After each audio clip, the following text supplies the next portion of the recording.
All right, so I'm going to let everybody back in. Okay.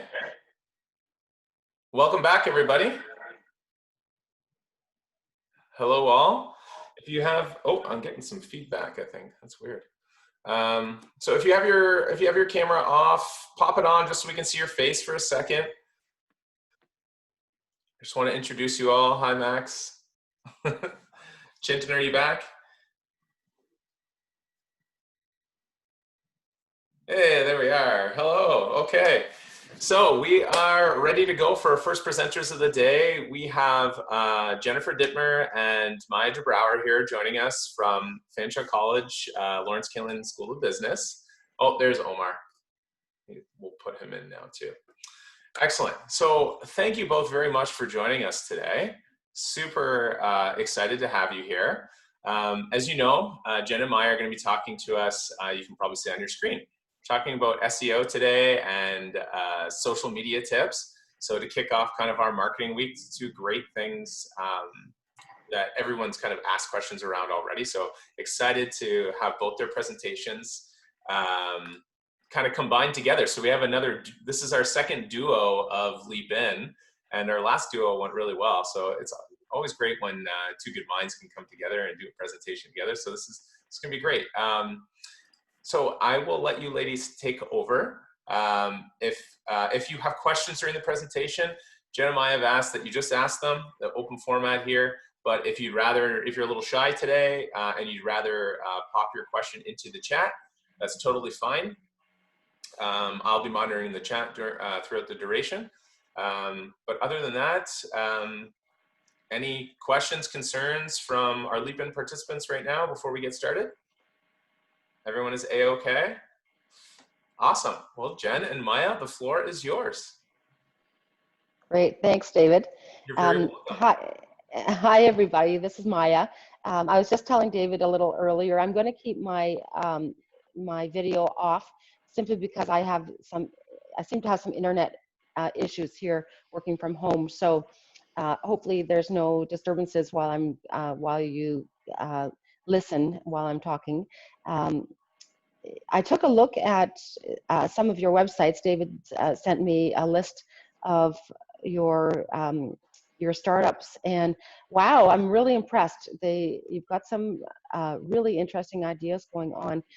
And Jen and I spoke a little bit. We're really excited about doing this presentation, and we think that we can provide you with some really good actionable tips for you to get started right away with optimizing your sites and working on some social media ideas. So and we also have possibly some opportunities later this year, this fall term, to maybe work with some of you one-on-one if you need additional help. But we'll talk more about that a little bit later in the presentation. I just want to give you a brief bio of myself, and Jen can as well. I'm a marketing professor with Lawrence Killen School of Business, and along with Jen, I teach consultancy table rounds, and basically that's a course where select students work with clients. They do live work with clients, and these clients can be everything from large national and international companies to small local businesses.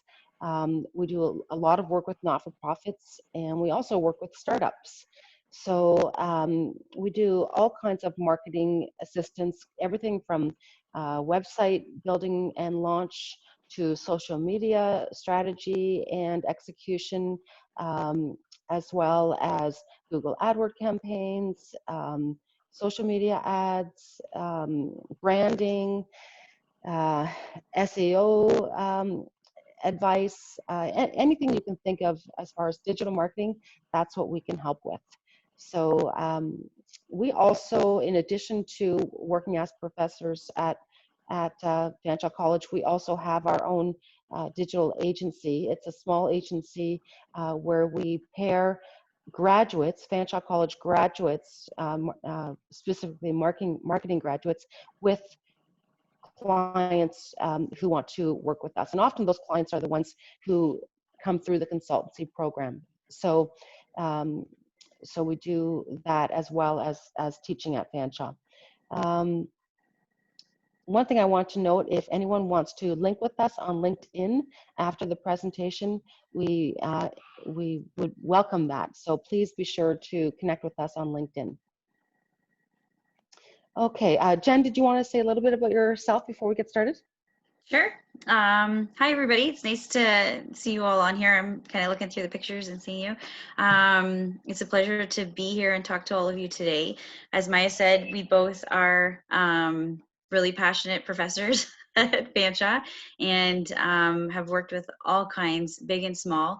My background before working at Fanshawe was in the hospitality industry, and then before that was in healthcare marketing, and I love teaching at Fanshawe because we do get to work with small, large, and then non-for-profits too.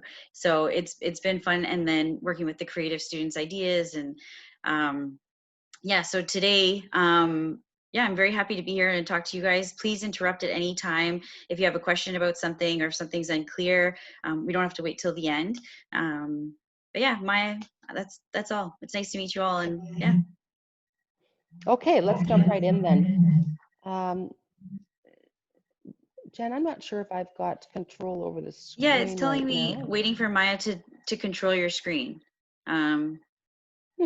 You had control. I'm not sure what happened there. Do you want me? I'll abort control and then try again. Is that what I should do, David? You know what? Why don't you keep control of the screen, Jen, and then I'll just Yeah. tell you when to move ahead. I can. You sure? You want me to try this and then try again? That's fine. Yeah, because I'm not sure what's going on. It also went back to editing mode, it looks like. So maybe if you can put it back into presentation mode. Okay. Great. Okay, next slide, please. Okay.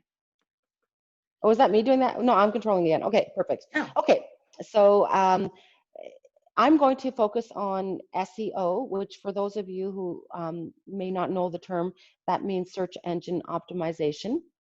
And I'll be giving you some tips about how to optimize your online presence. And then after I'm finished, Jen will be talking about social media.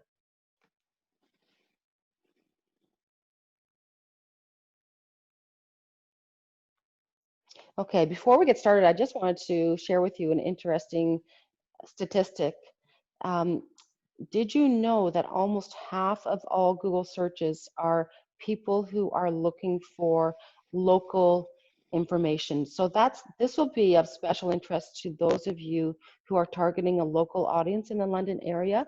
I know some of you are building more of an e-commerce platform that will target anyone in Canada or maybe even beyond. But there are some of you who are specifically targeting the London and region. So this is a pretty interesting statistic that almost half of searchers on search engines are actually looking for local information. So when you think about the way you search online, typically when you type in your search terms in the browser, you'll see an organic search results page that shows up with possibly some paid ads at the top and on the right-hand side of that page. When we talk about local search, we're talking about what's called a local pack, and that's powered by Google My Business. So to see success with SEO as a local business, you need to have great visibility on Google My Business. And I'm going to show you exactly what that looks like.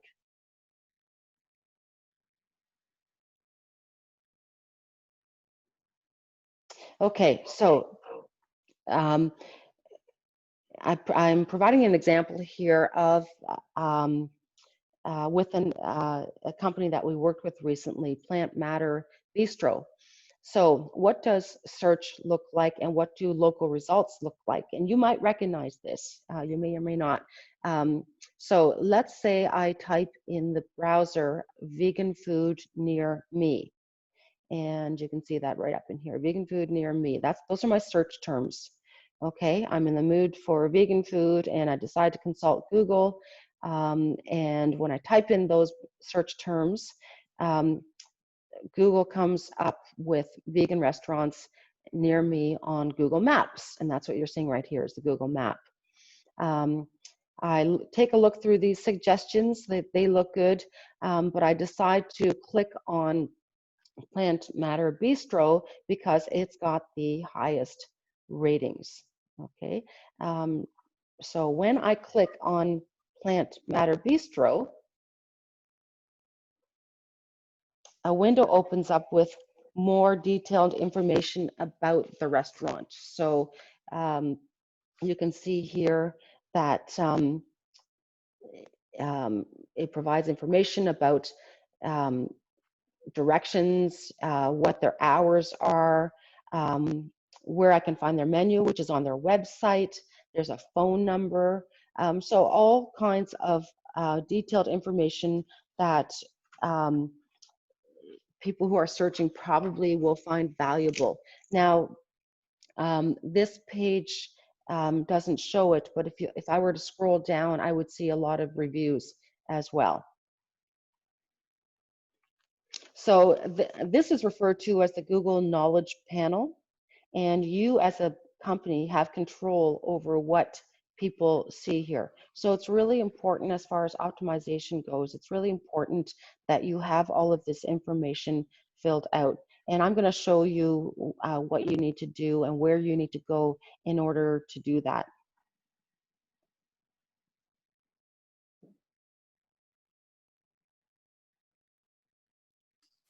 Okay, so what are some best practices on Google My Business? Best practice number one, update the about section. Okay, so if you have a business, it's really important that you provide a lot of key information in the about section about yourself, and that can include everything from a description about what you do, where you're located, your service options. So for Plant Matter, they do takeaway right now because of COVID. There's no dining in option. So again, really important for, if I'm somebody who's visiting London and I've got a day running errands in London and I want something to eat, but I don't want, fast food. I'd rather have something vegan, something that better quality food. And let's say Plant Bistro comes up with my search terms. It's really important that I can see that they do takeout food.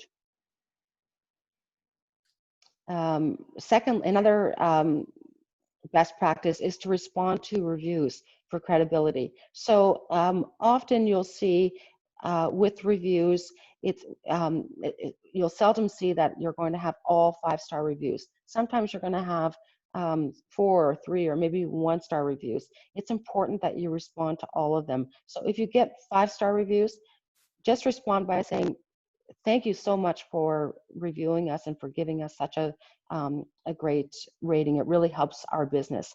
If you get a 1-star review, it's just as important and perhaps even more important that you respond to that review, because you can really help to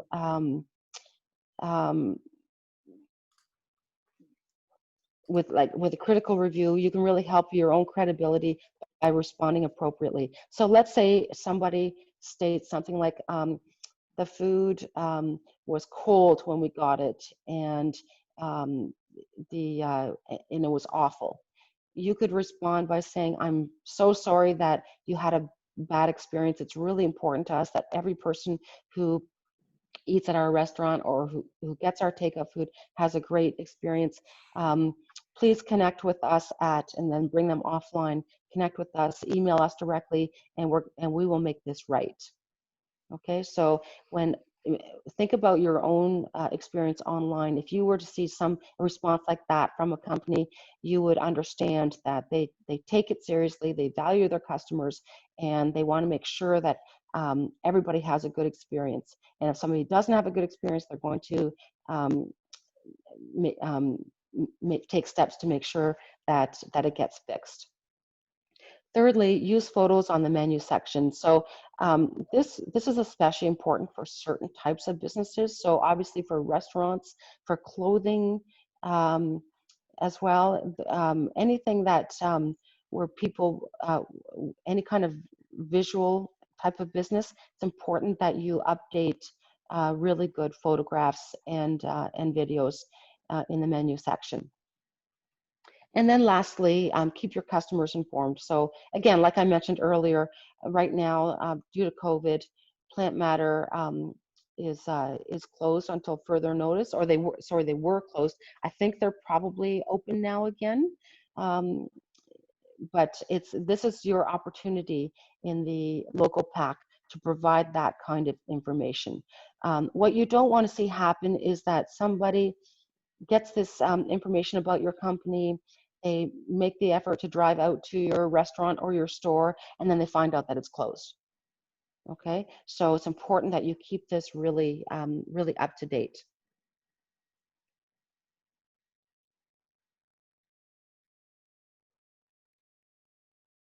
So how do you set up Google My Business? First of all, it's important to know that it's free. So there's not a lot of things in this world that are free, but this is one of them.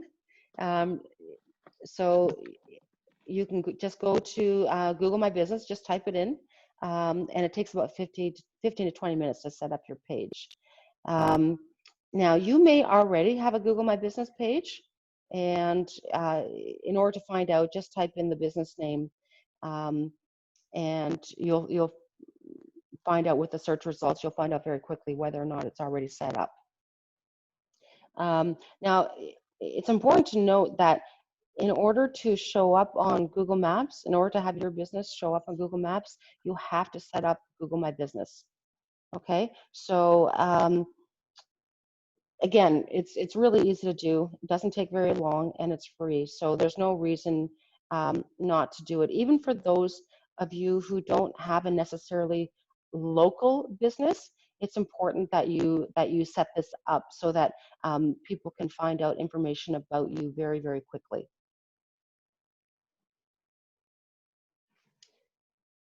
Now, David, can you tell me, does anyone have questions? I'm not seeing, and I'm not sure where to go to. Nothing has come Sorry? up. Oh, okay, okay. So we're okay. All right. One question I have, because I get this one actually a lot, is what if your business doesn't have a physical location and you want to set up Google My Business? You have to have a physical location. So you can't do it if you don't have a physical location. So if you're e-commerce only. Right, so if you're e-commerce only, a local listing won't necessarily help you anyways, because people are searching online and you are delivering, it's online delivery. So if you don't have a storefront, people won't be going to, your bricks and mortar building. So you're not really benefiting from Google My Business. Excellent. That's what I was hoping you were going to say. Right. Yeah. Okay. So let's move on. So that's Google My Business. Now I'm going to give you a few more tips about to show you how to some things that you can do to optimize your page quickly, and these are pretty easy tips to follow. There's, just so you know, there are so many things that you can do to optimize your online presence. I'm just going over a few quick and easy tips. If you want more information, I'm going to provide you later on in the slideshow with some resources that you can go to help, and as well you can connect with Jenn and I to talk about the consultancy Table Rounds program. We might be able to help you further with that. Anyways, let's go back to SEO, optimizing your title tags. So I'm providing an example here of the search terms "buy quality dog collar online in Canada."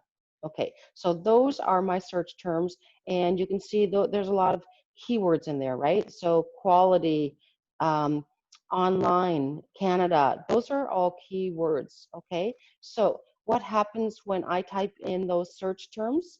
Oops, I didn't mean to do that. Let's go. How do I get back? Oh, there we go. Sorry, I accidentally hit the wrong button there. Let's go back. Okay, here we are. So when I type in those search terms, I get over 43 million results. And one of the results I got was from a company called petonly.ca. And you can see by the results that Google is showing me listings for that have those keywords in the results. Okay, so you can, and they highlight those keywords. So here, dog collars. So in my search term, dog collar, and this is what shows up in the results. Canada shows up in the results. And quality dog collars again, so the word quality, okay? So Google, that's how Google finds you. So it's really important that you optimize your title tags. So the title tag is what you're seeing here in the bright blue. That's your title tag, and it's important that you optimize it by putting in keywords. Okay, so buy dog collars, those are keywords. Okay, harnesses, leashes. So if I had typed in buy quality leashes online, those results would probably have shown up as well. Sorry, I clicked something again. I have to stop messing around with this screen. Just trying to get back. Oh, there we are. Okay, so hopefully that makes sense, that you optimize your title tag with your keywords. Okay. In addition, this is what we call meta description. So what you're seeing here is your meta description. You would also optimize that. So you have control over what shows up in your meta description. Okay. So you want to make sure your keywords are in there as well, so that anytime somebody is searching online and they use those keywords, you want to make sure that you show up, hopefully on the first page of the search results. Actually, if I could just put it quickly, that'd be great. Sure. Yeah, one thing because I'm a graphic designer as well, I took graphic design at Fanshawe, and one thing that I realized is that when we were going through our web design course, a lot of people also include other tags, like for example, let's just say it's a clothing company, but they want to be, shown in other places. Google won't allow you to use tags like brewery or beer and all the other kinds like that. So they actually go through a bunch of these and look for keywords that aren't targeted to your site, so you don't show up. So I think you're talking about negative keywords. Yeah, negative keywords. Right. Yeah. So yes. So that's more relevant to search engine marketing, which is paid ads. And yeah, you definitely don't want to show up for certain keywords, and you can specify what those are, and those are called negative keywords. I think that's what you're referring to, right? Was the paid ads? Yeah, that's what I was just trying to go over. Okay. Have you seen the presentation from Liz yet? I don't know if I was present for that one. I think Aaron was, but I'm not too sure. Okay, because David has Liz presented yet on SEM?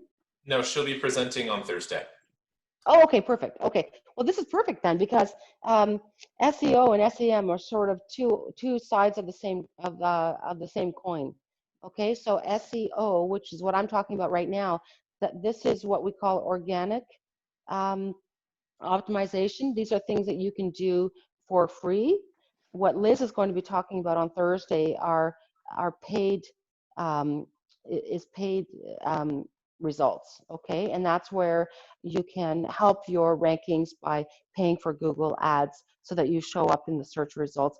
This is especially important for new companies that don't have a long history yet on Google. Paying for ads can really help boost your results to the first page of the search engine results as you're building your history. So Liz can give you a lot of great information on Thursday about that. Awesome, thanks. It's right. You're Maya, welcome. if I can just Sure. chime in. So Omar, to your point though, when you're doing SEO, you want your website to be as clean as possible. So yeah, so having words like brewery on this site would actually confuse Google and then negatively impact your website ranking. So for everybody, when you're choosing words on your website, choose carefully and make sure that they're always similar or Relevant. yeah, relevant to each other, to what's on that page. So you don't want to have a page that has multiple different things that are very different. It should be focused and very specific and relevant. Yeah, hopefully that Yeah, answers. that's what I was trying to. I just couldn't find the words, but yeah, that's what I was trying to go over. Okay. Great. Okay, so moving on, create pages for every product and service that you offer. Okay, so again, this example from Pet Only, you'll see that they have a listing. If you look in the left-hand menu, you'll see they have the number of items under each category. Okay, so they have 94 leashes, um, 82 training products, 79 harnesses, and then they have an image and a price for each product. If you click on that, so if you do decide to do Google Ads, you want to make sure that the ad points specifically to a certain page. So, and again, Liz will talk more about that on Thursday. Now, another thing you want to do is expand thin content. And what I mean by that is you want to make sure that there's enough content on every page. So ideally, you'll have about 500 words of content, and it tells the reader what the page is about, even if it's just a page of images and videos, okay? And then every page of your site should also target a particular keyword phrase. So for example, on this page, Hamilton Gunmetal Series fully adjustable dog collar. So if my search terms are buy fully adjustable dog collar, there's a good chance that this page will show up. Okay, so again, you've got those keywords on that page. And then you've got a lot of valuable information, and you've got a very valuable description here. So Google really likes that, and Google will reward you by making it more likely that you show up in the search results, rather than having a page that perhaps just has a picture and then a 1 or 2 page description. All of this content makes it a very valuable page for somebody who's searching, and Google will reward that.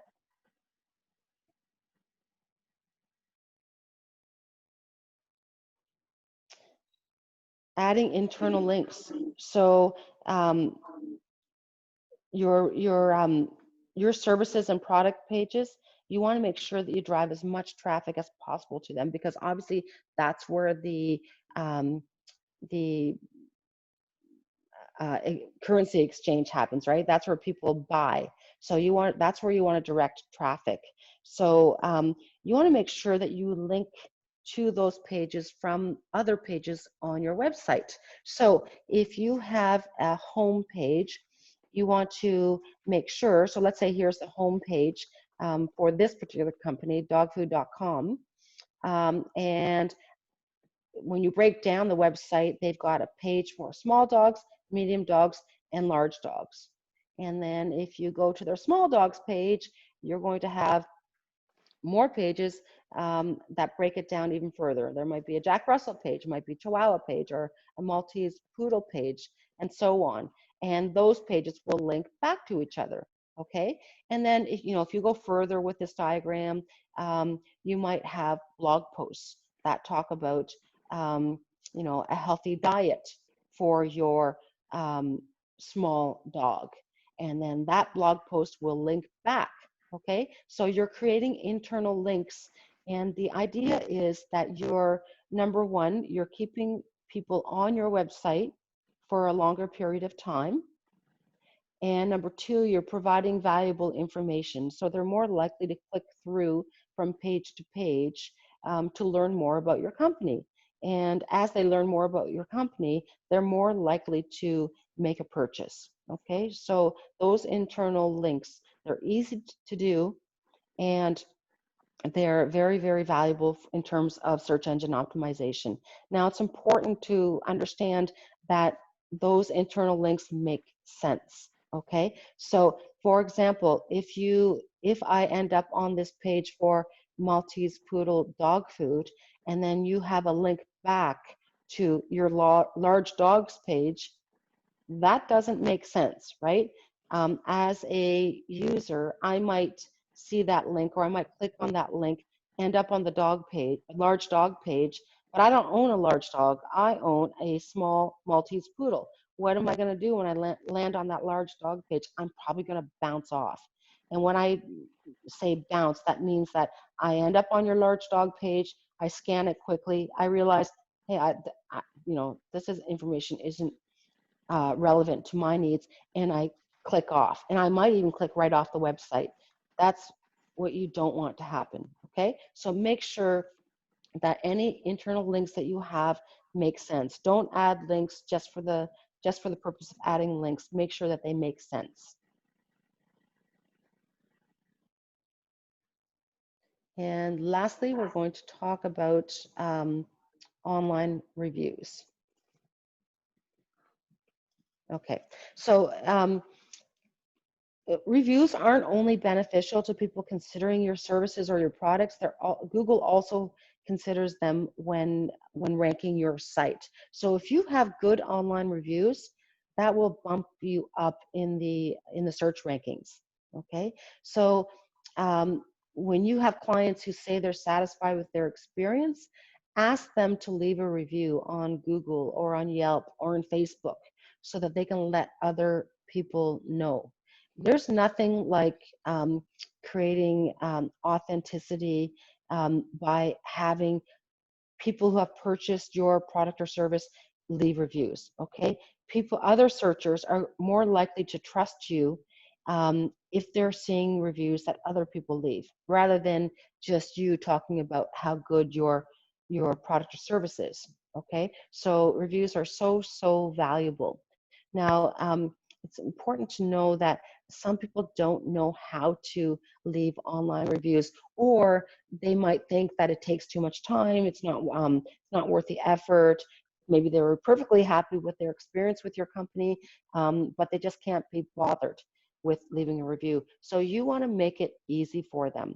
So what you could do is create a page on your site with instructions on how to leave a review, with links with where you want them to be published. Or you can even send an email to repeat customers with a link to post a review. So here's an example of a heating and cooling company.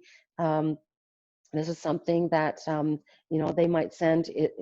One of this is how it would appear on a smartphone, and others how it would appear on a desktop. And they might send this to a customer, and you can see they've even personalized it. Jeff, we have a favor to ask. We'd like to have your feedback on your recent service. And can you provide an online review? Because this would really help us to grow our business. So there's a bunch of calls to action here. So review us on Google, or review us on the Better Business Bureau, or if you prefer to provide feedback directly with us, click on this and let us know. Okay, so you're making it really easy for your customer to leave a review. And again, it's so valuable to have those reviews on your website and on Google and other places like Yelp, or on your social media. Hey Maya, can I just say something too, to add to that? Yep. Like when you're requesting reviews from your customer, it's really important that you ask them to be really specific in their reviews for you. Those have a better, they're seen as more important to Google, and they'll rank higher. So if you sell a certain product, or if you sell, I don't know, your app does something specific, try and encourage them to use words that aren't just like, oh, it was awesome and 5 stars. They need to say it was wonderful because, I spoke to Maya and she has this great personality, easy to work with, their product delivered on time, like whatever it is you want ranking for, try and assist them with the verbiage if you can. Yeah, that's a really good point. Okay, I'm just about finished talking about SEO. I just want to provide you with some resources if you'd like to explore further.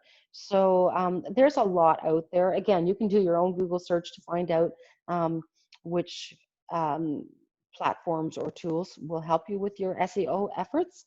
But here's a few that we really like. Obviously, Google has some great tools, especially Google Analytics. If you do have a website currently, make sure that you have it connected to Google Analytics, because you can learn so much about your own website and about user behavior on your website by looking at Google Analytics. Okay, so at the very least, that's something that you should be doing. And then these other platforms can provide you with additional ideas for how to optimize your online presence. And I think that's it for me. Does anyone have any questions right now before we move on to social media?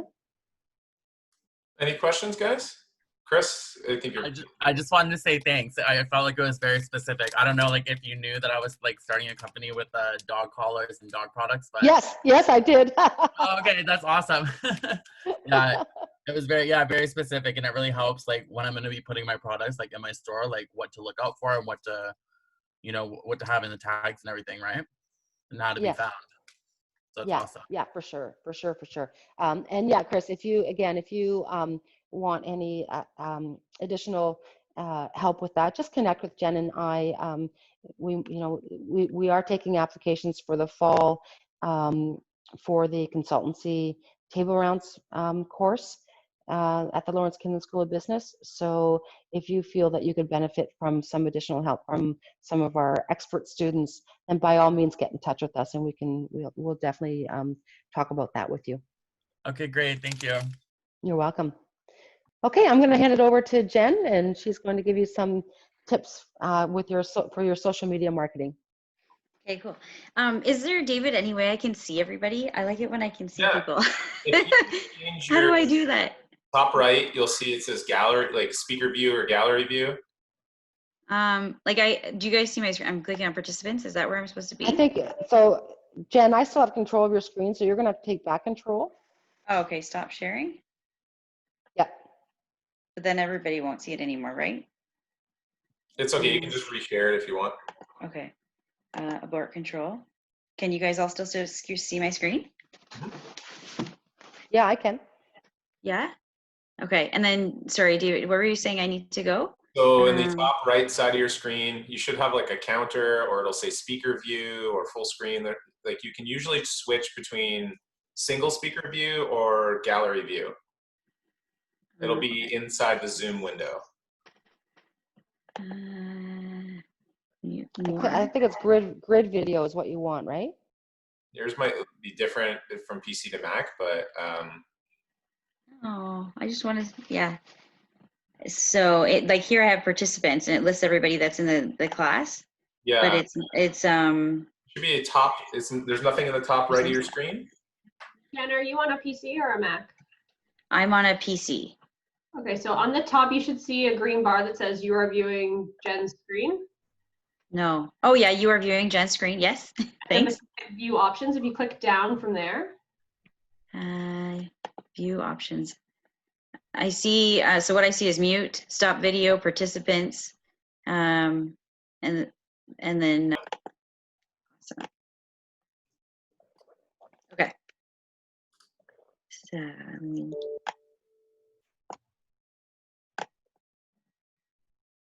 okay. Sorry, I want to see it better. Okay. Yeah, you just have to change it to presenter view. Oh, thank you. Presenter view. Present. There you go. Okay. All right. Thanks, guys, for being patient with me. So let's go back to. I think it's. Oh, there. Okay.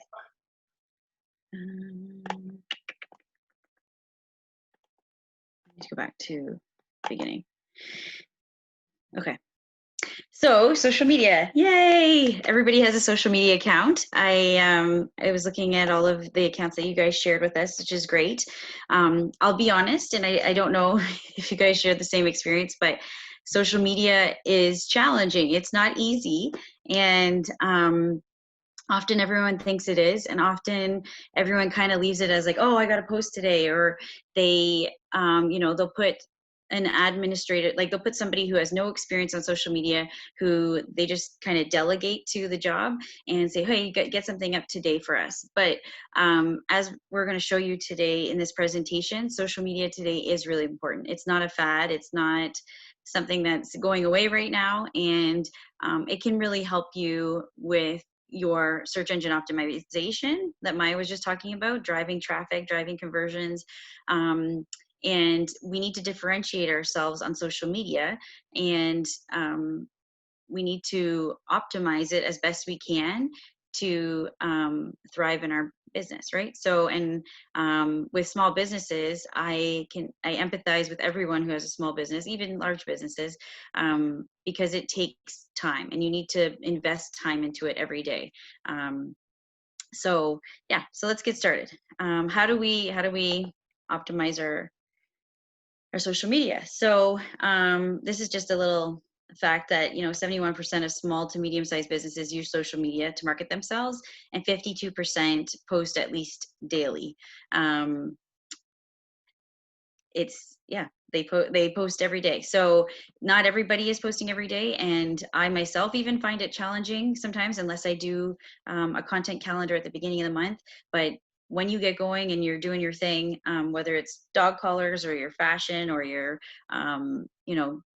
taking parcels and transporting them, it's the day runs out, and you don't want to post something just because. You want to make sure that it's well thought through, and that your post is going to be remembered by people who see it. So do you believe that social media does not add value to small business? It's time to rethink. So what this is trying to show you is that people are likely to buy from brands that follow people on social. And often you probably have heard from others that, oh, you don't want to just pay for followers who don't engage with you. There's truth in that, because those individuals aren't engaging with you, they aren't buying from you. But people subconsciously, and I question all of you to think about it for yourself, when you're looking at brands on social media, if they only have maybe 15 followers versus 400 followers, which brand are you more likely to trust and follow and engage with and actually do the purchasing with? So if you're a new business just starting out and you're about to launch, you might want to, starting off, think about that. How do I increase my awareness and grow? So because people do care about the number of followers that a business does have. With that said, another part that's even more important is when people are engaging on your social media platforms, the positive experience, if they have a positive experience in terms of you responding quickly, your friendliness, as Maya talked about with SEO, if somebody puts a negative comment and you respond with that you are paying attention to their feedback, that you appreciate them sharing that with you, and that you're taking a positive reaction, like a positive response to it, people then will come and buy from you. So as Maya was mentioning, similar things on SEO as in social. If you guys get a review on your social media platform and it's a 1-star, don't delete it, don't try and report it or anything like that. Respond to it, because it actually will have a positive impact for you, showing everyone, you know what, we made a mistake, we're human, and we don't take this stuff lightly. We want to fix our mistakes. So yeah, make sure that you treat people good online. So I just put this in here, and I won't go through it all. It's for you guys to take a look at later. And I believe, David and team, that we're going to share this PowerPoint with everybody. Is that correct? Yeah. Okay. Yes. Yeah. Okay, cool. So what this is basically showing is that all of you guys, how do we leverage social media? There's a world of possibilities, but what you all have to think about is, where is the buyer's journey? Where is the customer at this point in time? Because your strategy is going to change based on where that customer is. So I'll talk to you, for example, about awareness. I won't go through all of them. But if you are just starting your business, like I think we've got one team on Fast Track app. You guys are about to launch, is that right? Yeah, In a few days? we're just in the process of actually rebranding because we can't use the Fast Track name. Okay. Well, that's why Okay. we stopped posting on social media. Perfect. Okay, cool.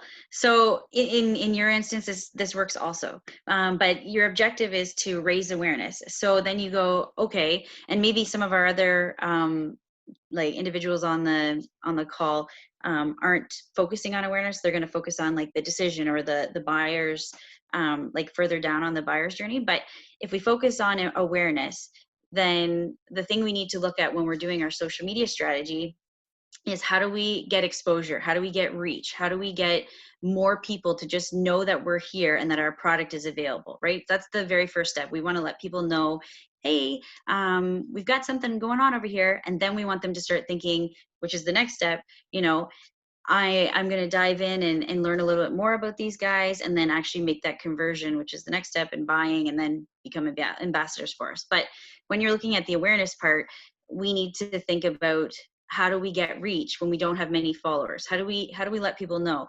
So for that awareness piece, you're most likely going to need to invest in paid advertising, right? You're going to need to boost your posts and spend a little bit. And fortunately on social media, it's not as expensive as often, and you guys will learn this when you have the presentation from Liz Gray, but it's a very inexpensive and it's easily controllable, the paid ads. But you want to make sure you're measuring that success, and every post that you do, whichever one has the most awareness and or increase in impressions, you want to kind of take that and then modify it a little bit more to increase. So yeah, basically you want to, and then how we also look at this SOV and TOMA. Does everybody know kind of what that is? Or is that, it's basically, it's share of voice and top of mind. So sorry, top of mind awareness. And you want to increase by doing your awareness ads and kind of showing up on different places, by paying for it at the very beginning stage. You want to have more of a voice in your industry. So if it's dog collars and it's just top of mind, when people type in dog collars, how much of a percentage do you have in comparison to your competitors? Whereas top of mind awareness, you are the number one. Like when they think dog collar, it's your business. So that's stuff that we look at as marketers, as whether or not our awareness campaign is actually working. And so anyway, so I encourage you guys to look at this and kind of figure out, where are your customers in the buyer journey, and then decide when you're creating your social media posts and when you're creating your strategy, to say, this is where we're at. Okay, this is what I'm going to focus on. I'm going to focus on calls to action. You don't want to do calls to action like super hard and strong right when you're trying to let people know that you have products, or that you know what it is that you actually offer, because they aren't going to buy at that moment, right? Does that make sense to everybody? Yeah. Yep. Yeah. Okay, cool. So here, so the first thing for everybody to think about when you're creating your social media platforms, and even if you have established ones, is you need to identify your goal, and you need to be realistic with yourself. Often we think, oh yes, I could do this, but sometimes it's just not real. It's very challenging. So being specific, measurable, attainable, relevant, and timely. So telling yourself, you know what, I want to generate 10 wedding leads for my floral shop in 10 months or 2 months, right? That is a very specific goal to reach. If you were to say, I want to do 100 in a matter of this many days, it doesn't help anybody. So try and be realistic with yourself and evaluate the situation of your business. And then conduct a social media audit of yourself. Where are you right now? How many followers do you have? You know, what is your engagement rate? And every single social media platform has a place where you can go and get that information, put it into an Excel spreadsheet, right? And then in 3 months' time, look back and say, okay, I did all these things that we talked about in this presentation to do. Has my social media improved? The other thing that's really important is to look at your competitors. You know, are there multiple, are my competitors on multiple platforms, or are they only on 2? And then seize the opportunity. Do I need to be on those 2 platforms, or should I be on different platforms and try and get another target audience, right? So, and then also seeing, like, what are your competitors doing really well and what aren't they doing well? And there's websites that you can go to that shares that information with you. And like Maya showed you earlier with the SEO stuff, there's similar things for social, which I'm happy to share too with you guys. So make sure you do that. Look at your competitors, look at yourself, be truthful, and then create those goals on what it is you want to accomplish with your social media. Then we decide which platform is best for you. So often, and I was looking at your guys' channels, most of you guys have Instagram. Do you have Facebook? Do you have YouTube? Are you on multiple platforms or just one? Are you guys able to answer? I don't know, I can't see you all, but is anybody there? Is anybody on Facebook? Jump in, guys. We have a few social media platforms. So we've got LinkedIn, Facebook, Instagram. So basically, yeah, with our social media, we've created LinkedIn, Facebook, Instagram, and basically when we post on Instagram, there's the feature that you can post on Facebook too. We can link it to your Facebook page. So we basically take what we post on Instagram and post it on Facebook too, just to kind of build the exact same, like if one of them goes to Facebook, it'll be exactly the same as Instagram as well. Yep. Cool. Okay. So Facebook, Instagram, and LinkedIn are kind of the dominant for everybody. Is that right? I have a Pinterest. You have a Pinterest? Cool. Yeah, I heard this about, like, my target market was on Pinterest. Who, can I ask, who's your target market?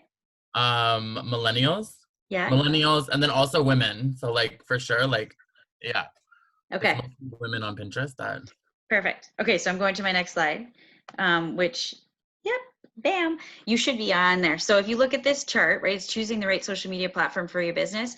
I don't want any of you guys to think, okay, Instagram's the hottest, you know, platform right now, so I should be on Instagram. No, you need to look at your goals, right, and then figure out your target audience. So this chart, and I won't go through every single platform, but what it does is it shows you, yes, Pinterest is perfect for yours. You've got millennials 18 to 35, 80% of individuals on Pinterest are female. If you are maybe more of a tech kind of business, and, you know, Google Plus, everyone kind of has this, oh, it's not so good, and, you know, is it effective? But if your target audience is there, and even though it's not used that often, you should be there as well, right? You always want to be wherever your target audience is, just top of mind for them. And it's not that hard to post on Google Plus. You just add a picture. It's similar to any other platform, right? So, but yes, Instagram, everybody seems to be there today. LinkedIn depends again on what your industry is. So I would evaluate this, and then again, look back at your goals and say, realistically, can I be present on all of these and do it well? Or should I just pick 1 or 2 and be incredible at it, right? Where is my target audience? Because definitely Pinterest versus Google Plus, very different target audience. And what you're posting, one of you mentioned what you're posting on Instagram, you're posting on Facebook, the same kind of thing. And so you would definitely not post what you put on Pinterest on your Google Plus. So just kind of keeping that in mind as you're building your social media. Sorry to interrupt, Jen. Go ahead. We've mostly got all of those platforms except for Pinterest and Google Plus. Like, we have a YouTube, and that's where we post our like demo videos and stuff like that. Awesome. Yeah. Yeah, YouTube is the biggest social media platform. It's got like 1 billion users, right? And Facebook too, sorry, I should mention. But YouTube, if you have the capacity and the ability to create good videos, it's a wonderful platform to be on. Are you guys posting frequently on YouTube? Or do you have like a calendar of when you post, or is it more of a when we get a chance to? When we get a chance to post something, it's mostly like that. Okay, cool. So this slide basically here is steps to succeed. So come up with strategies relating back to your goals. Everything you do on social should always relate back to your goals. And Semi, you are screen sharing. I don't know. So every single post you make, always try and drive it back to your goals. Every single, did anything change? No? Can you guys still see my screen? Yeah. Can you hear me? You're all good. Yeah, you're fine. Okay. Should always relate back to it. So if I can give you guys any advice, the biggest thing that I think that every business should do, small business, is they say you should spend 1 to 2 hours a day on your social media, right? But if you can take one day or like 4 hours or 5 hours and create a content calendar a month in advance, and look at important dates, look at things that are coming up, things Google like Maya had mentioned, right? There's Google Trends. Look at what's trending on Google and try and incorporate that into your social media. And when you do that, you have a lot better success rate because it gives you a chance to say, oh, okay, the first day of summer is coming. I need to have a picture of my dog with the collar and representing summer so that I can do it, right? And so you take the time to get those assets, and then your platforms are a lot stronger, right? Or like if you're doing YouTube, you can set up with people and say, hey, on this day, I want to do a video shoot. Do you think you can come? Hey, Mr. Influencer, on this day. So most of the time, the biggest thing I see with small businesses is we are literally just trying to survive, right? We're going with the flow of life, and we're like, oh, we know we need to be on social, but we're just posting something in the moment at that time. But if you create a calendar, your stress level will significantly drop. And you can then also create a post, and you can think about it for a few days. Be like, oh, you know what, I want to change the verbiage on that. And it really does improve your social game 100%. And so yeah, and then also I would also encourage you guys to, when you're creating that or doing that day, to think about who do you want to be networking with. So social media is an opportunity for you to reach out to other businesses, and truthfully, the best thing you can do is just give them a thumbs up. Hey, you're doing an awesome job, like, way to go. And even if they're not in your industry, like if you're, and again, I'm sorry, I keep going back to the dog collar, for example, but even if they're not in your industry, but they're located in London, and you are targeting, and your goals are to increase awareness in London, reach out to the businesses in London and just say, hey, I really like your platform. We enjoy seeing your images. If you ever want to collaborate with us, like, or even just give them like a pat on the back, that'll really help with your social. So yeah, and then another thing you guys should try too is test out different ways of sharing. So if you do a video or an image, or if you do a story, which one has the best impact? And again, relate it back to your goal. That's what you should continue to try and do, and build upon it and make it better and make it better. So, and then yeah, make sure you're following. You don't want to be the business that doesn't follow back anyone, right? If somebody's following you, it's good online behavior, right? Or to follow those companies back too, and try and support your community and say, we're all in this together. Like, I appreciate your love, and again, I'm gonna reciprocate. So I just encourage you all to try and, when you're on social media, stay as positive as you can, and think about it as a holistic networking opportunity. You don't have to go to those networking meetings, or you don't have to go to a conference to meet people now. You can do it through online, and it really will help you, because they will share your stuff when you need them to. If you ever have a big push or a launch and you want to reach out to the community and say, do you mind posting this for me? It's important to create those networks online. Hey, Jen. Yeah, go ahead. Sorry to interrupt again, but No, happy. I realized, like, when I see social media pages who don't actually follow anybody, it kind of makes me feel like they think they're a little better than Right. everybody else. So that I kind of have like a weird feel about those companies, Mm-hmm. Like when they've got hundreds of thousands of followers and they're not following anybody, it kind of makes me feel a bit weird. Yeah. It seems like they're scamming, or they're spammers, right? Like they're not in the benefit of the community. Yeah. Yep. And so do you want to follow them? Well, it's up to you whether or not you follow them, because if they post amazing content, then that's great. But I agree with you. It's not considered best practices. Yeah. Yeah, no, I definitely agree that it's better to be active in the community because then you build a stronger following. Mm-hmm. Yep. Yeah. And yeah, go ahead. I just wanted to add to this just because it made me remember it, but equally as important as following people is interacting with their content as well. So nobody wants a following for the sake of having a pretty number or a high number. Like Great. a part of that process and part of the value of having this online community is having to give as much as you take. So 100%. Content is important because then they will genuinely want to interact with yours. 100%.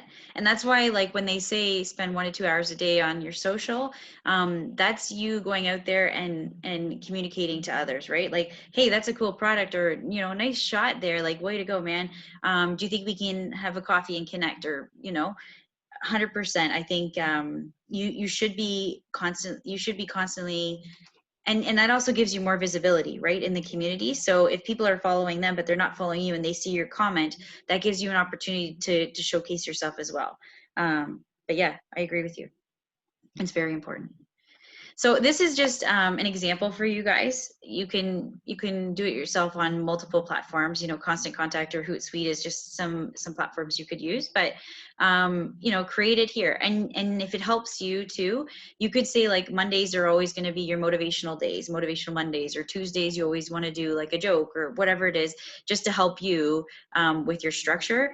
But doing this content calendar, it really does help. And you know, following holidays and also following whatever is trending, right? So like, right, when Black Lives Matter was trending, right, you know, trying to see how does that fit with your business, right?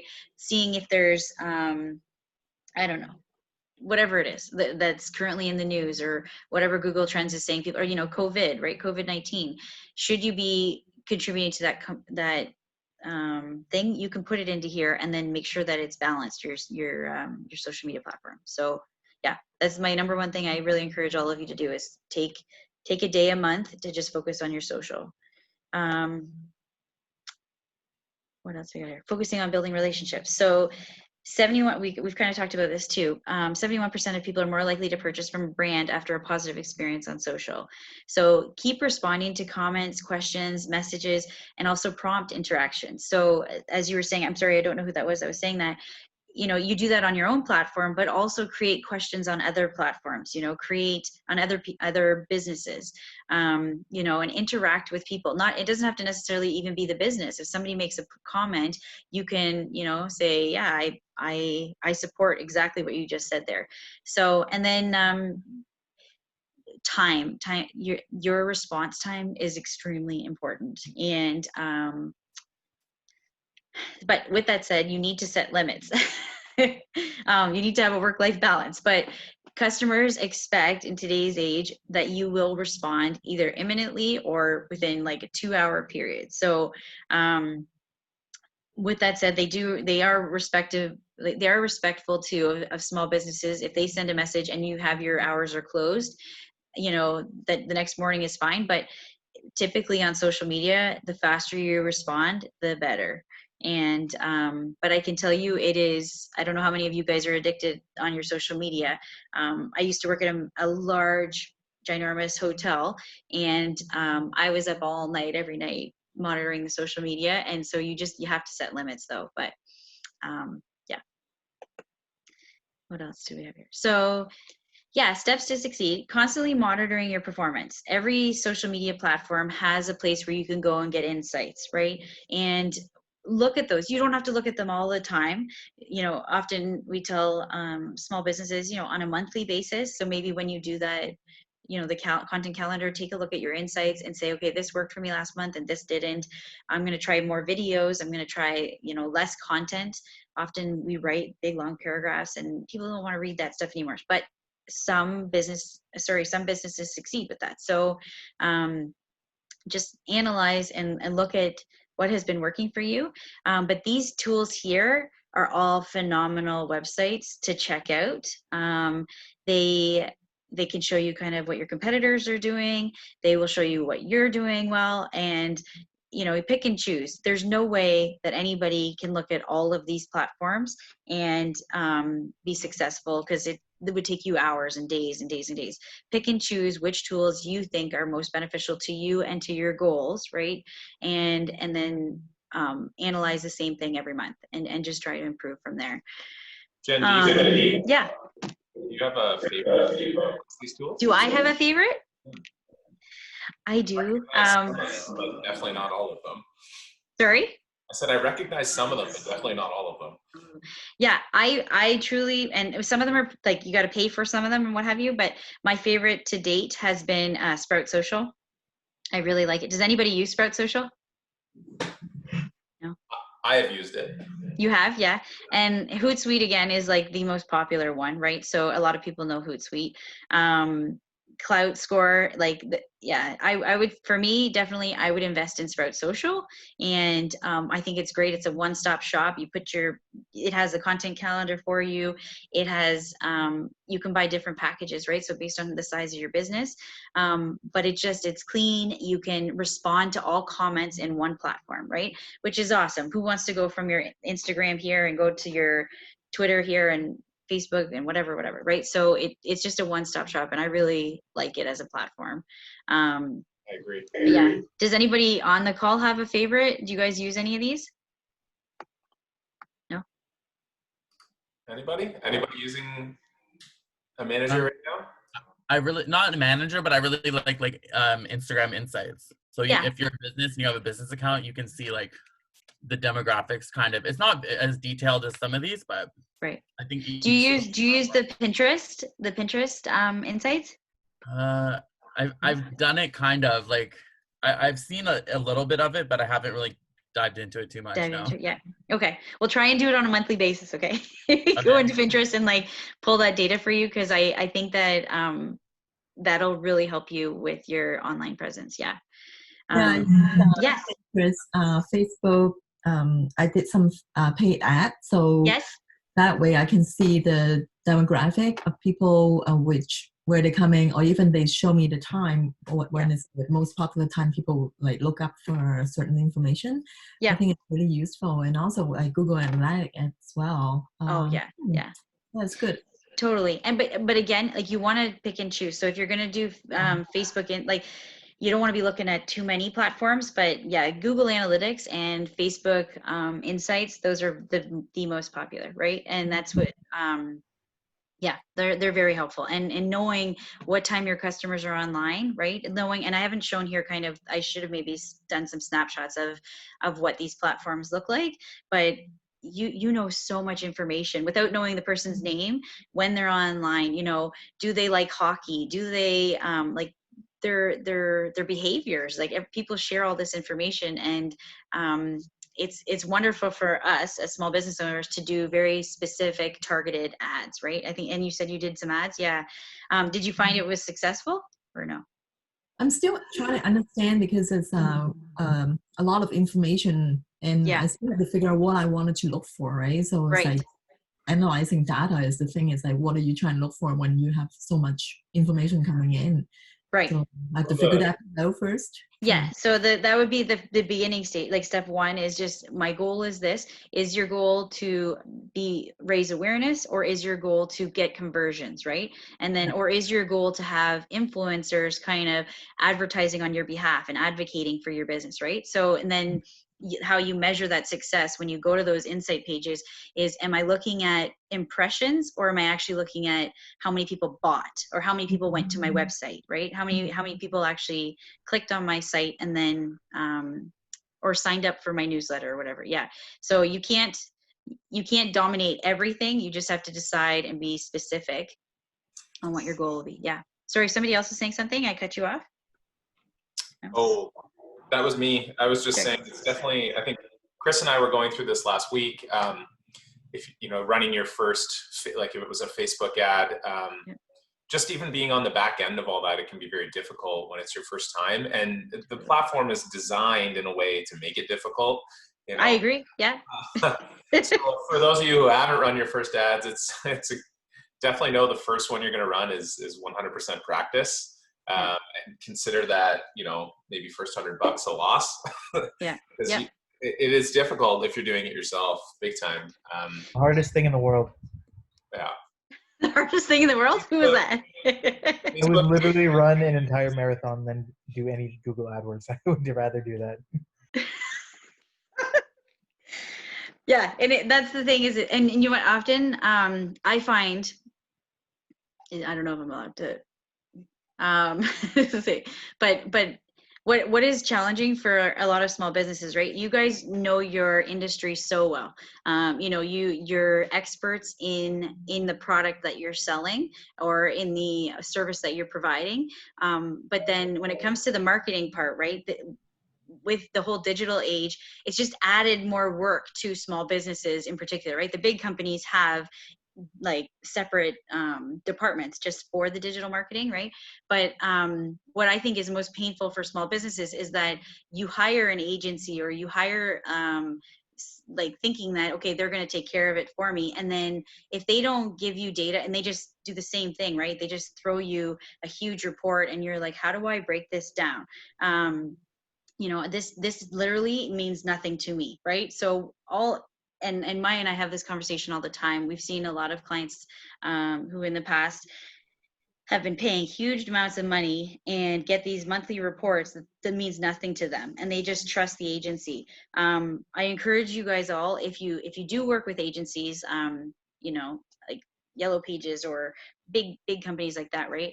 To just tell them, hey, I need you to change the format so that this makes sense to me. I spent this much money. What was my return on investment? You know, or like just make it simple for me, or whatever it is that your goals are that you guys are deciding. Awareness, how many impressions? I don't need to know all the other details because that just clouds my mind and it gives me anxiety. Do you guys agree? Have you guys had experience where you've seen reports like that are just overwhelming and I don't know, not helpful at all? Have a lot of you, has anybody there? Yeah. Anybody? Have you guys hired agencies and don't understand the content that they're providing you, or no, not yet? Not yet. Okay. Yeah. So if you do, like, should you get to that point? Yep. Go ahead. Oh, sorry. I actually worked for a social media company. Yep. And I just found that it was through Fanshawe actually, and yep. I found that they don't even know what they're doing half the time. The social media agencies? Yeah. Yeah. And I felt like it's so easy. I mean, maybe it's not easy for everybody, but it's just so easy to make a post and put it up. And then, I don't know, they really just had no clue what they're doing. Like, I will never hire an agency unless they get bigger. And this is a big agency. This is somebody who's pretty well known. Yeah. They just had too many clients, and they just couldn't give the proper amount of time to each one. And I didn't feel like anybody was progressing. I felt like I was helping people progress more in their company alone and I was just like a student working in there. Yeah. Just learning how they work. And I don't think it's necessarily, especially for startups, the thing that we want to even do personally is hire an agency, because it's so much easier to do it on our own and to learn on our own. Just that, from that experience. Actually. Sorry, is there someone there? Oh, I'm still there. Sorry.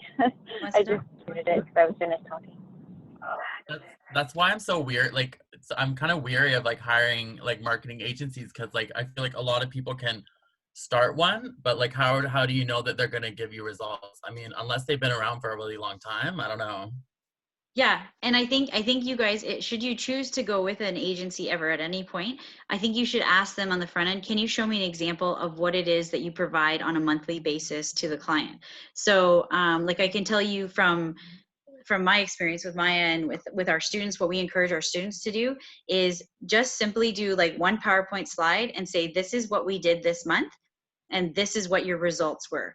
This is what we're going to do next month, right? And then basically it's, because truthfully, you don't have time, or you don't care about all the, like, you know, what's the click-through rate, what's the like cost per click, and all, like, who cares about all that stuff? The marketer has to worry about that, right? So, but you don't need to see that data. You just want to see, I gave you $500 to do paid ads for me.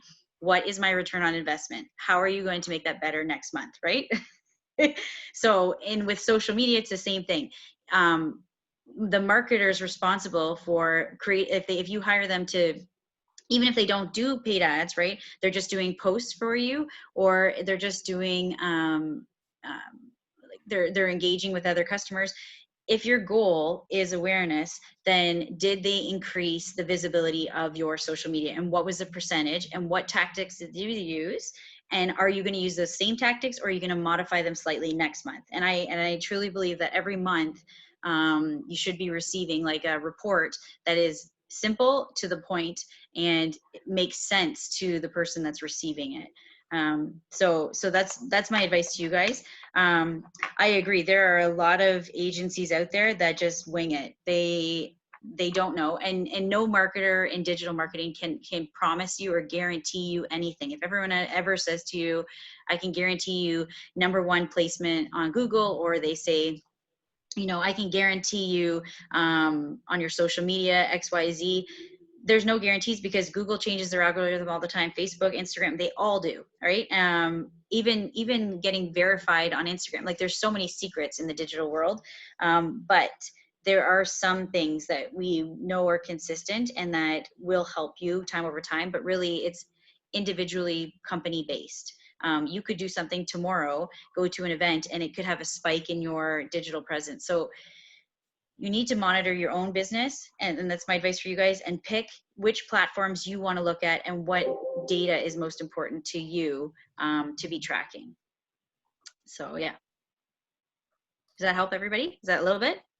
But don't sign up with an agency unless they show you what they're going to give you on a monthly basis. And this 50-page report that's, you know, got terms like I was saying earlier, like SOV or TOMA, and things that don't make sense to people. Don't allow that to happen, because you don't want to waste your money. So yeah, so let's go. Oops. Oh no, where did I go? Oh, hang on. So, okay, this is another thing you guys can all do today on your social media platforms, but Maya talked about it too. You know, Google My Business, you need to make sure your about section is really important, but same in social media. Your about section is extremely important on all of your platforms, and make sure that the content is the same. If you are rebranding, or if you have, you know, one phone number in different location, that can negatively impact you. So make sure that you optimize that. Also, there's opportunities to have, you know, a shop section, a website integration services. You can post your services there. Basically see your social media platform as an additional website. Ultimately, social is supposed to drive traffic to your site to have the conversion happen there, but you need to make sure that your social media is just as, people invest a lot of time and energy and money into their websites. You've got to do the same for your social, and just making sure that that information is accurate. If COVID-19 has changed your hours, make sure that that's visible. And then again, yeah, your branding is extremely important. So I've got here like an example, Burger King. Everybody knows Burger King, but they nail it when it comes to social media. If you look at these, just even at a quick glance, you know, Burger King Canada, Burger King Canada, Burger King Can, just in their name, right? It's consistent. They their color schemes, it's like blues and reds and yellows, like throughout. The images are all fun and happening. So and they use video, they change it up, but you want to do the same for you. Whatever you are doing on Instagram, Facebook, Twitter should be very similar, slightly different, but similar, because different target audiences are on different platforms. But yeah, this is just an example like that. It would be good to share with you all. So just to conclude, we've talked a little bit about paid ads on social media a little bit, and then the strategies you can do to increase your social media presence. Typically, like ideally the goal for every business is to try and increase and improve just organically, which is the free version, right? You don't pay for anything, just by doing your social networking, by commenting, responding, treating your customers well, you know, staying focused, keeping your brand consistent. We hope that that'll get us there, but sometimes to support that, we need to spend some money to be more visible. And more of the social media companies are obviously their businesses wanting us to spend a little bit more money on those platforms. So, but yes, you can survive just organically, but sometimes you need the paid to get you there where you need to be. So that's kind of all that I was going to talk about today. Does anybody have any questions for me? I'm happy to answer anything, or if you want to talk about your business and specific things that you're wondering about, I'm happy to answer any questions. Awesome, thank you, Jen. Here, I'm just going to turn. Are we okay to turn the screen sharing off? Yeah, please. We'll do that, and that way we can see everybody. Cool. There we go. This is a good time to turn cameras back on. Who has a question? I know Christine does, for sure. No, I think it's already answered. I was just wondering because I have some followers, but I wanted to create a Facebook group. I think that's what it's called, right? Facebook group. But I hesitant because I don't know if it's a good thing to show people I only have 10 people on the group, or should I get some followers before I put it together? And then I heard you saying that we can use pay ads to do that. Is it a good idea, or is that just something? Yeah, so how many right now you have a Facebook page and you're saying you're going to create an additional Facebook group? I wanted to use the Facebook page, but have a group inside of it. Yeah. So, and then the group is what's the objective of the group, or what's the goal of having the group? It's more like a support group, sharing information. Okay, yeah. So these they would be by invite only kind of group. So it's a private group, right? Private group. Yeah. So you don't need, like, the numbers doesn't matter to people, and when it's a private group and you're able to have that dialogue, it's more so if I'm new and I'm coming to your product page and I see you only have 10 followers, right? Even though the world says, it's better to have people who care about your business, that number does affect people, right? I think all of you guys can attest to that like, if you go to a page and it's been in existence for 15 years and they only have 10 followers, that doesn't give you a lot of confidence in their business. So I just encourage people, when you're first starting out, to invest in paid ads for increasing for your page. But for a group, I would not invest in that. No. If it was an event, if you were doing an event, certainly I would invest paid ads into that event. But a group that's an intimate environment, you don't want anybody and everybody in there. It's supposed to be a conversation that people aren't that are very interested in that subject should be there. Yeah. Okay, cool. You can, yeah, if you wanted to increase the numbers, you could send like messages to people. And, if you had an email blast, you can say, we're having a group, I'm happy to invite you into it or whatever. But I wouldn't put money into paid ads on social for that group. No. Yeah, thank you. You're welcome. You're welcome. Does anyone else have any questions? I have a question. I do. What about, is there any actual, like, I'm on preview and you can plan your month, but it won't post for you. Is there anything that's been developed yet that will actually post for you when you plan the post? Yes, Sprout Social. Boom. I'm not working for them, but I like Sprout. Is that what you mean? Like, so Sprout Social. Exactly. It has to be the first one.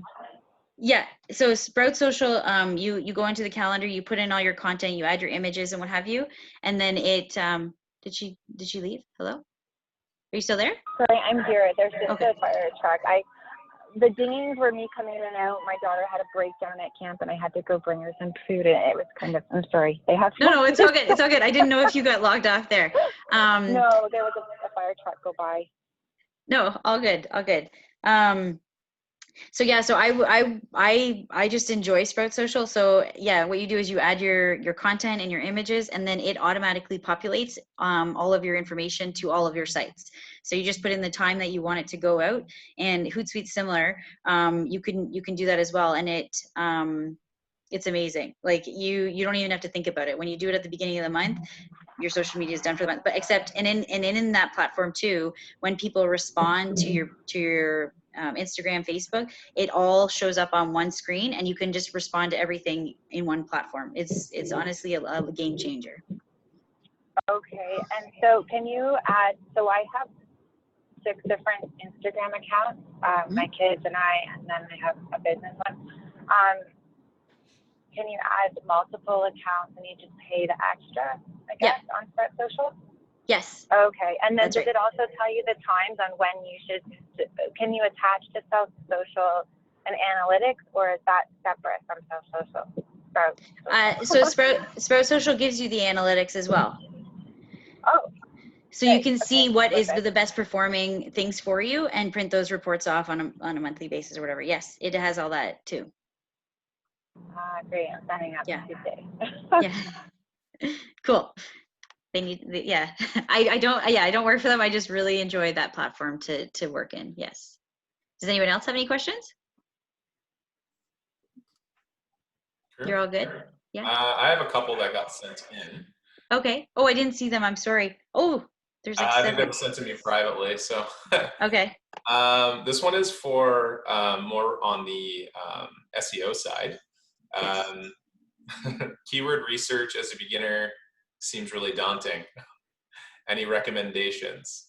Which I think is a really good question for a lot of our companies here that are very earlier stage with their websites. Yeah. Yeah. Any thoughts? Yes. So there's a tool called Keyword Planner. Have you guys ever used that tool before? Yeah. Yeah. I see Christine saying yes. Anybody else? Erin, no? Is that still learning in its learning phase, because you can include your website and then see if you use some keywords. It's really amazing, but I just need to spend time working on it. Yeah. So my advice, like, for all of you guys, is have like one piece of paper and have all these like websites, right? Maya gave you a few websites to check for your social media, or sorry, your SEO, your social media. But the keyword planner is great for all of your stuff. So when you go to it, it's a free tool. Type in whatever it is in your industry, something. So I'm just going to use like flower shop as an example. It'll then populate what the searches are in the area, and you can pick and choose which keywords you want, and like stick to, you know, I wouldn't, I can't say that really because, but you don't have to pick a million keywords, right? Pick the ones you really want to be specific and hone in on, and then take those keywords and just use them over and over again through multiple pages on your social media platform. And if you're going to have a call to action that links to your website, make sure that if you have that keyword in your social, it's also on the landing page, right? So, but yeah, that keyword tool planner is the best thing. It's really quite easy. You type in one word and it gives you a bunch of other words to then use. And yeah, just use that everywhere. Yeah, the audience to which one has higher search numbers. No, so that's the thing is it's up to you guys again. So for example, if you're a lawyer or a realtor, there's so much competition, and it's a strategy thing, and you test it out. But sometimes you would pick the word that is the most popular searched in Google, right? But if you're living in Toronto and you want to rank for Toronto realtor, you're going to spend a lot of money, and you're probably going to rank a lot lower, especially if you're a new business, because you don't have the power behind you.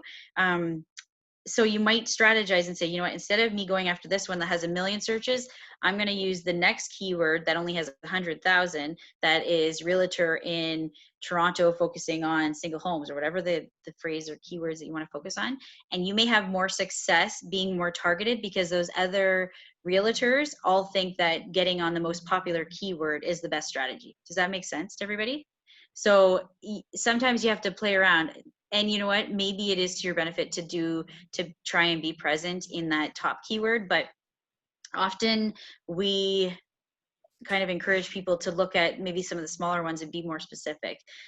So, you know, for example, if we're doing the flower shop, for example, I don't want to just do keyword flower shop. I want to do luxury flower shop, right? I want people who are wanting to spend money, and even though only, and somebody else mentioned negative keywords. You don't want to have free delivery or like the word free anywhere, especially if you want to be a high-end flower shop, right? So negative keyword, that never use free in any of the things you do. But yeah, hopefully that kind of makes sense to you guys. It's up to you. You have to choose which keywords you want. Yeah. Can I add to that? Yes. Can I add to that, Jen? So I think what Jen was alluding to there is long tail keywords. So she gave the example of lawyers and realtors. There's a lot of competition for the top keywords. So by using long tail keywords, and by that we mean a longer phrase of words that isn't as popular, you're more likely to be able to compete with those words. And I'll give you an example. So instead of using simple keywords like best dog collar, you might want to try using a keyword phrase like pink dog collar in London, Ontario. And the search volume won't be as high for that keyword phrase. However, it's much more specific, and whoever types in those words is more likely ready to buy. Right. And there won't be as much competition. So there might be 3 companies that show up for those keywords instead of 100 companies. So you're more likely to find success. You might only have 10 people use that keyword phrase, but 5 of them might be ready to buy. So it makes sense to use that kind of strategy of long tail keywords so that you're more likely to compete and land on the first page of the search results with those keywords. I hope that makes sense. You can learn more about long tail keywords just by Googling it. And for example, go to HubSpot. I posted that in the text box, in the chat box. Go to HubSpot and type in long tail keyword in their search bar, and you'll find all sorts of great articles on how to use long tail keywords effectively. Did you have another question? Or no? Oh, can't hear There you. we go. Sorry. Apologize, I was on mute there. Thank you both. That was a lot more. There's lots of topics in there that a few other questions touched on, so that's perfect. I have a couple others. Is it okay if I keep going? Yeah, that's fine with me. Okay, the next one is more around measurements. What key performance indicators should we be tracking for social media, and any tools that you would recommend to help measure those things? Yeah, so on the PowerPoint slide that I kind of briefly, the awareness, and then it went into like the buyer behavior, or the buyer's journey.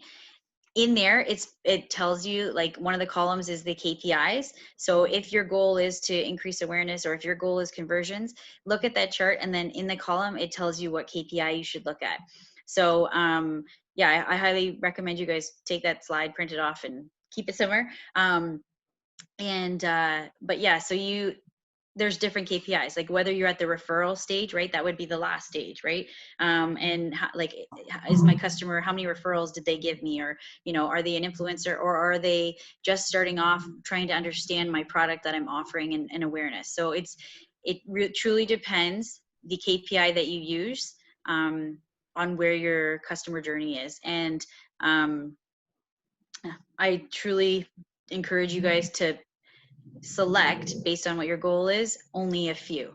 Do not try and say, oh yeah, my awareness is good, my referrals is good, my click-through rate, like, don't. And then just stay very specific on which KPIs you want to focus on at this moment, and then on the monthly basis, if you need to change it. But I don't have like a specific answer to that, except for depends on where your customer is in the customer journey, on which KPI is the best metric for you, if that helps.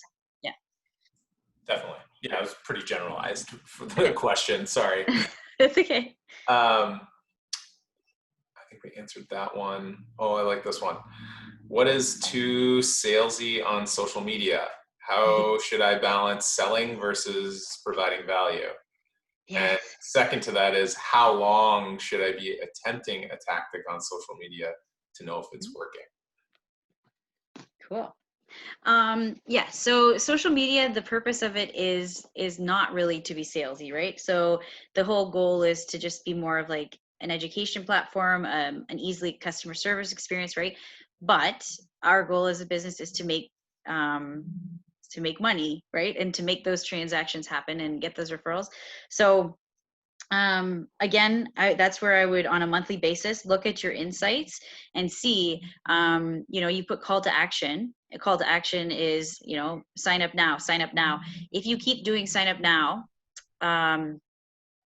like let's say you do it 4 times in a month, and you notice at the beginning of the month you have this many people engaged with it, and then you notice like later in the month, the 3rd time or the 4th time, the engagement rate has significantly dropped, right? If that's your goal, then you need to say to yourself, okay, people are tired of hearing that call to action. I need to switch this up.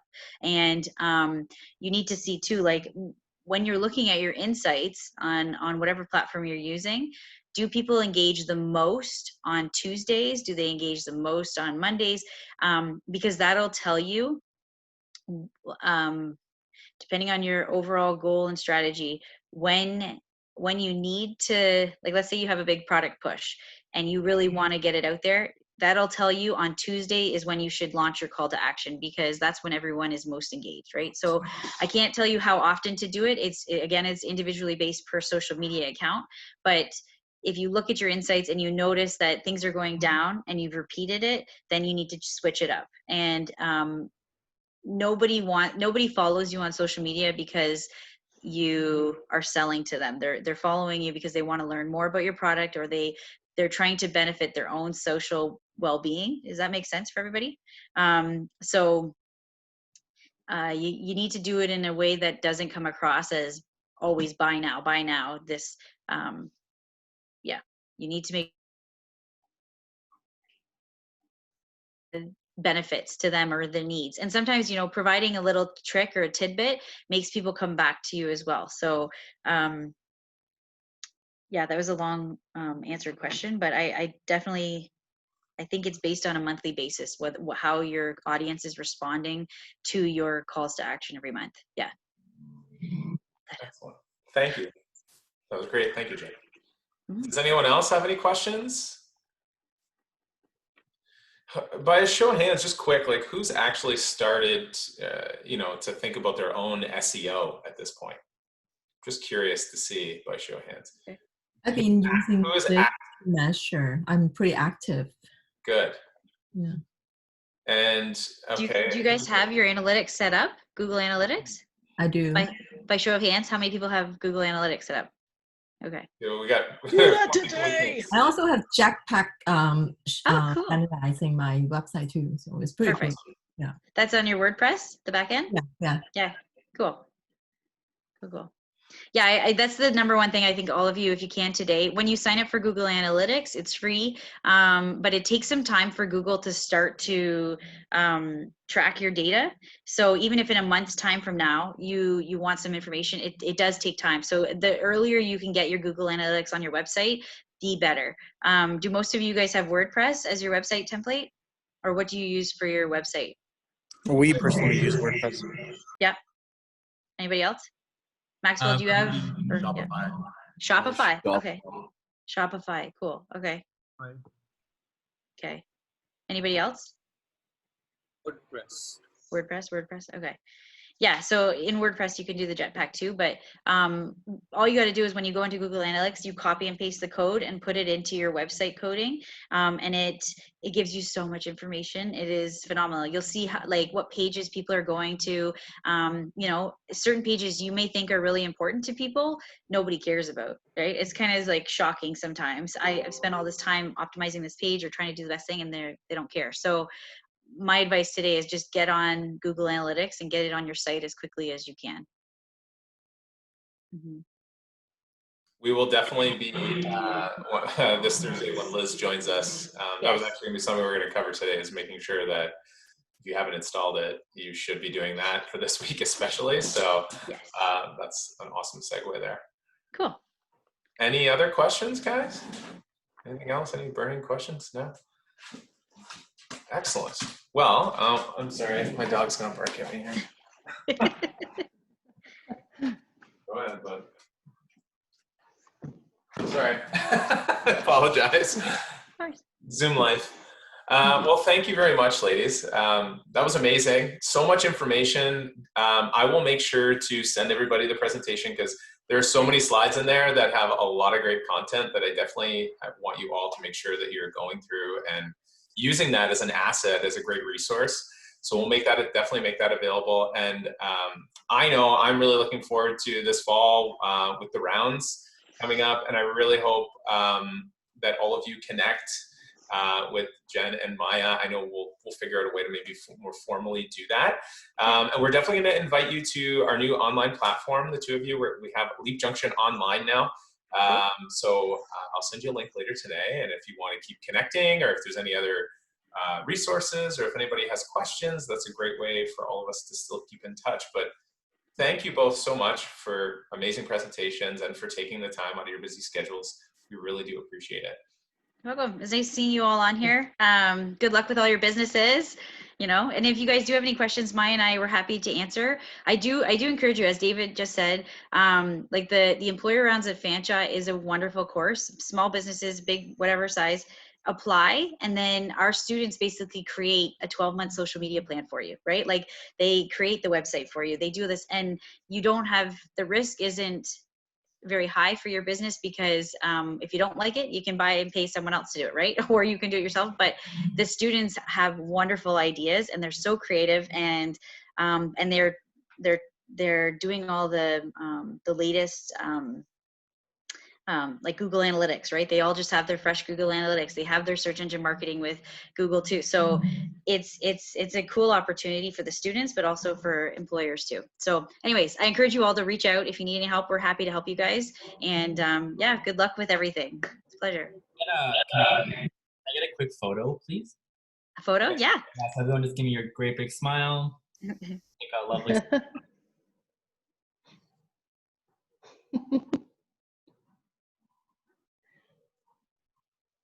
Did you get it? I think so. Okay. We always like to make sure we give our presenters a nice Leap Junction wave. So everybody, thanks. Say bye. And thank you so bye, much. Guys. Again. Thank you. Thank you. Look forward to connecting soon.